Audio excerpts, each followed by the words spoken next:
when it comes to getting glimpses or awakening or having it clarify, I just wanted to share a bit about this.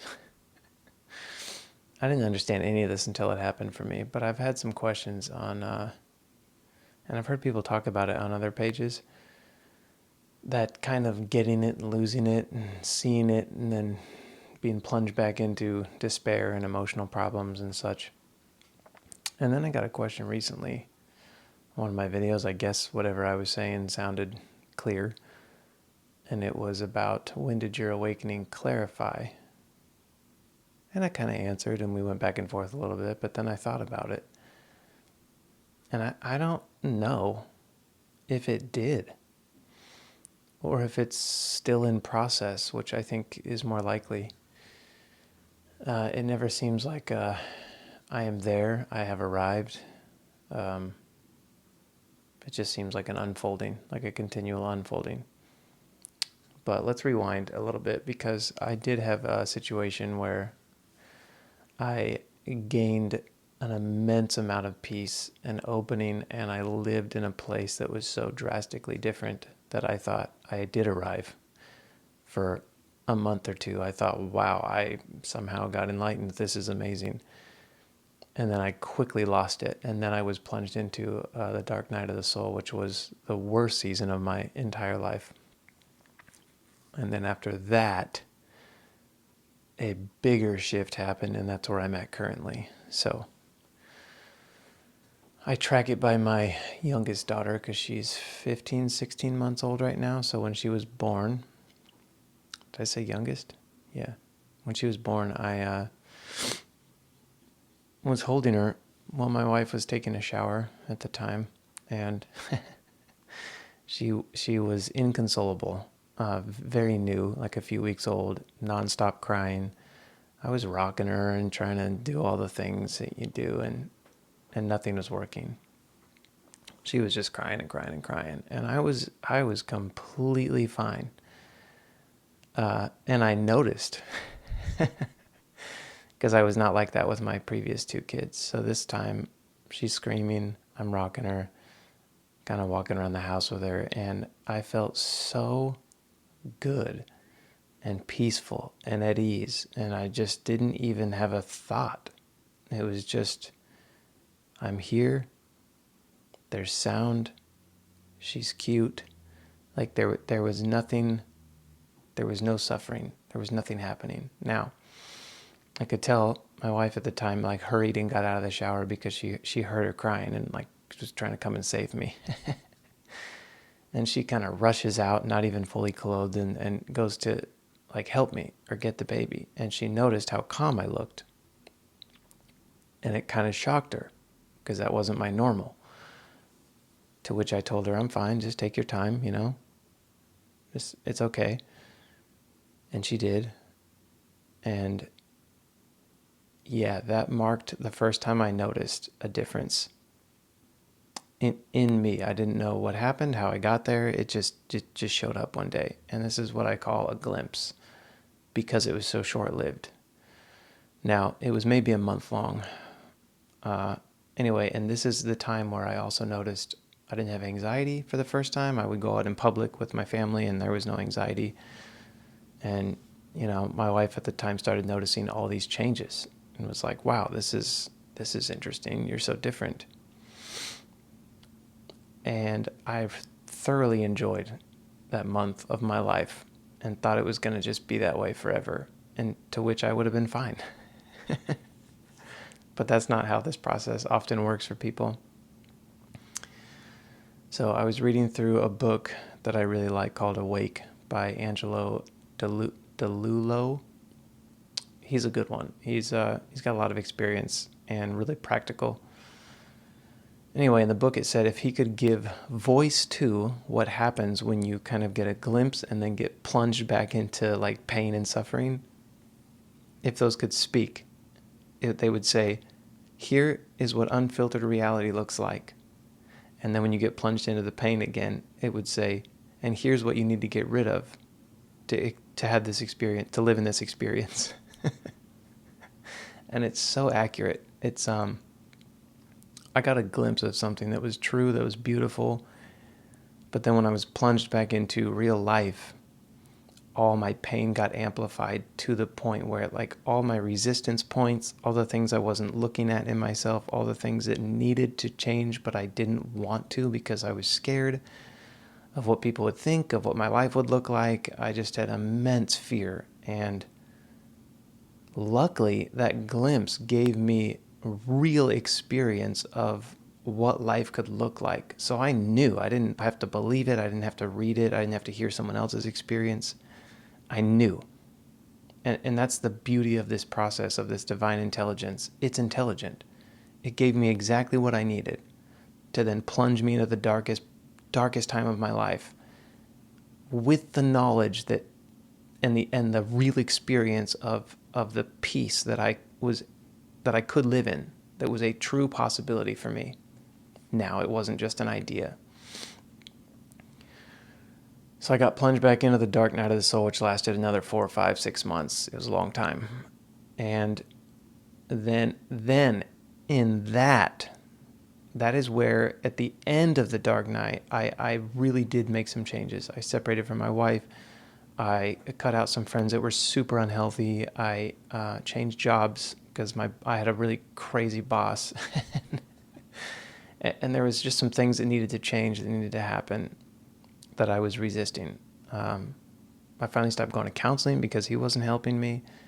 I was making real changes on the outside so that inside could just break down and be shifted and start being in alignment with truth, with peace, with love. And then the next shift was 10 times stronger than the first and has now lasted. Like it stuck. It didn't change. I shifted into peace again, deeper, stronger, richer, and I've been there ever since. And here's the thing. Sometimes you get a glimpse or 2 or 3 first, and then you have a big, like a real, what people call ego death, which doesn't mean you don't have an ego anymore. It just means you disidentify with it and you just kind of set it aside, but it's still operating, it still runs, it still comes up from time to time, sometimes stronger than others, but it's no longer who you are. You see it clearly. It's just not a big deal anymore.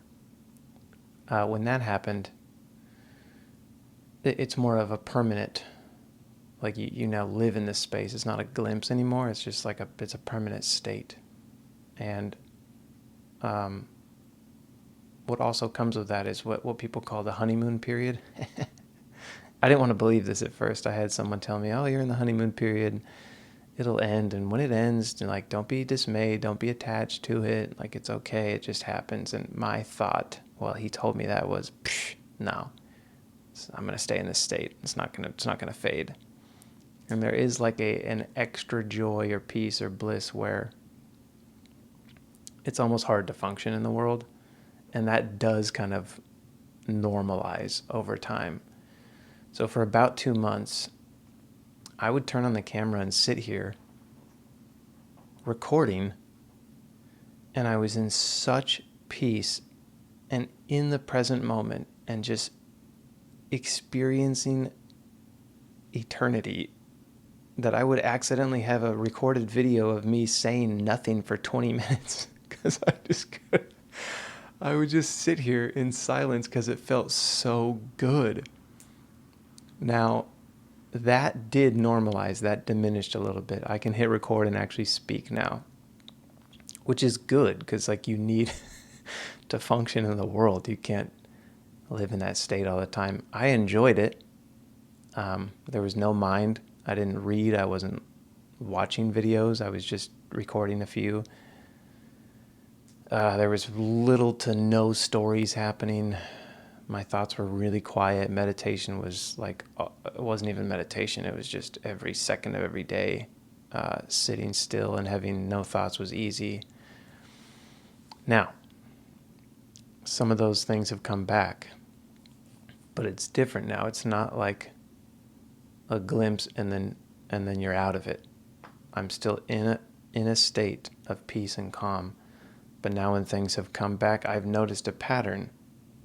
It's like I've mentioned in other videos, it's the expansion and the contraction. So you expand and experience more unfiltered reality, more truth, and then there will usually be a contraction right after that. And the thought process is, oh no, I'm losing it. Oh, this is bad. Oh, what do I do? And it's not. The expansion is holy. It's beautiful. And the contraction is also holy and beautiful. But it takes a while for us to notice that. So when you expand, enjoy it. Embrace it. And then when you contract, enjoy it. Embrace it. It's the divine intelligence showing you, what to look at, what to work on, what comes up, maybe shadow work, maybe emotional stuff, maybe you need to forgive someone. I don't know, who knows? It could be a number of things. And then, as more stuff gets worked out, released, accepted, let go of, felt, you expand again. And it just seems to be it's kind of like breathing. Like you are in the breath of life now, instead of like being tossed around left and right and up and down and all over the place. You are now kind of separate from it, looking at it, watching it happen, and it's still affecting you physically and mentally.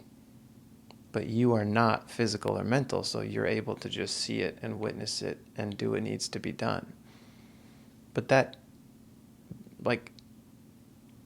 could you imagine someone saying, only breathing in is good, is healthy, only high vibes, just the in-breath?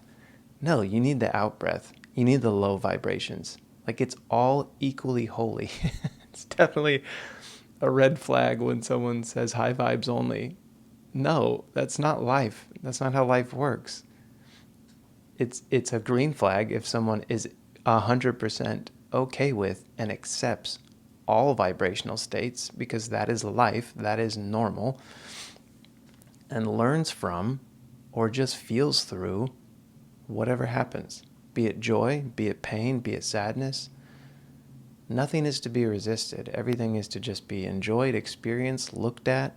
You can work on it if you want. You don't have to if you don't want to.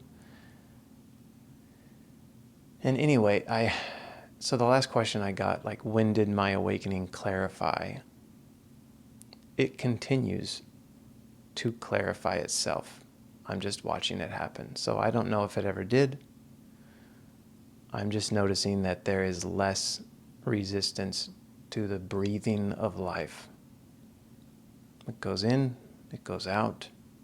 Neither one is good or bad. They just are. And yeah, if you're in the middle of that process, if you think you've gained it or lost it, or just don't panic. It's not a big deal. Don't let your thoughts come in and hijack and make you think you need to do something or you're doing something wrong. It is all just divine.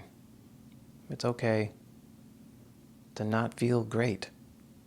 And it's also okay to feel great, as long as you're not attached to either one. So, hope that clarified the questions. And thanks for watching.